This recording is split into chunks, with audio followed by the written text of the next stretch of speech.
there be more of a emphasis in this game, without, of course, giving away your game plan, on maybe stretching the field a little bit? It seems like you guys looked at a lot of stack boxes the last 2 games. Well, we got to have more balance in our passing attack, in our offensive system. And, you know, I say that game 1, we had good balance, really. We threw the ball well. Grayson was 8 of 12, 67%, and two were tipped at the line and 2 were throwaways. I mean, really, he graded 100% as a passer. He hit every target that he could have hit, threw 2 away, which he should have done. Good decision. So you get a plus on your decision and probably a no grade on the accuracy because you threw it away. Bryce was 2 for 2 and did a nice job game 1. If you take the second half of the game, you know, Grayson actually hit a pretty good percentage of those passes and all. But, you know, game 1 we had a big lead, so we weren't sitting there trying to set the world on fire, throwing and catching. And game 2 we had a pretty good lead as well. And a lot of our plan was to try to run as much clock as possible, and you do that running the ball. So, but, you know, were we as proficient as I like us to be? No. We'll get better at that. I've got all the faith that we can, and I see what happens in practice every day. It's a matter of time. But I don't think there's anything to fret about right now. How close are you? You see it in practice, you know they can do it, but you say you need to get better. How close are you to where you want to be? Yeah. Well, it's like anything else. No matter what we're doing, that's our goal every day, is to get better. And it is boring. And really, I mean, football's kind of boring. You run plays over and over and over until you get bored with them. And when you finally bored with them, you probably got it. If you're running them and you're still not sure and it's still a new adventure for you, then you're probably not ready to play a game. So the goal is to rep it enough to where you get a little bored with it, and then you can do it in your sleep. You can do it under pressure. And that's true in running the ball, throwing the ball, kicking, you know, tackling,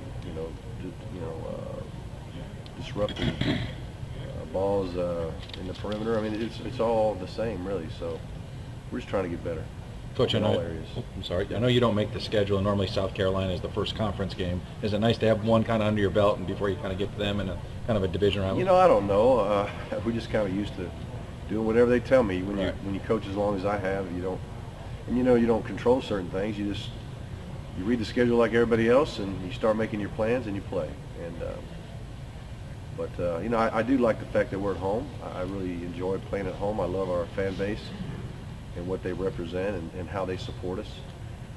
And they can be a factor, and I think they will be a factor. Any one of our Georgia crowds, when they get cranked up, can create problems for the offense, opposing offense, and that's in the communication area more than anything else. You know, can they hear? Can they even? Sometimes it gets so loud from a guard to a tackle, it's hard to communicate. So the louder we are at the times that it means the most, you know, I think we'll create some problems for them. Was last year just an odd game in the sense that there was a lightning delay and you guys had to sit around and wait and go back in the locker room? Yeah, it's so hard to manage.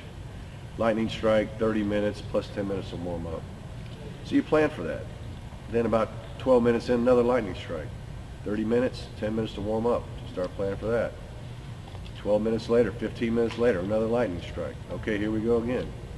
30 minutes for sure and 10 minutes to warm up. Then after a while, they're like, 30 minutes, no warm up. Let's just go. And so it was just one of those deals where it's hard to stay in a state of readiness. But you know, both teams had to deal with it. Yeah. You know, obviously, but it's not the way anybody wants to handle it. And even our first game of the year, not being able to finish the game was, I think, it was sad for everybody, because I think the fans want to get their money's worth, and the players want to play, and coaches want to coach. But you also have to do what's in the best interest of everybody. I understand that too. But those are tough. Coach, fans clamor for style points. They want their team to win by 60-0.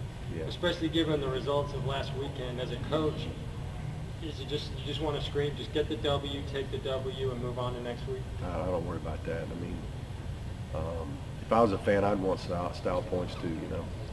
But I learned in a hurry There's no such thing as style points in our league. You just try to win that thing and be thankful. Thank you, Coach. Yeah.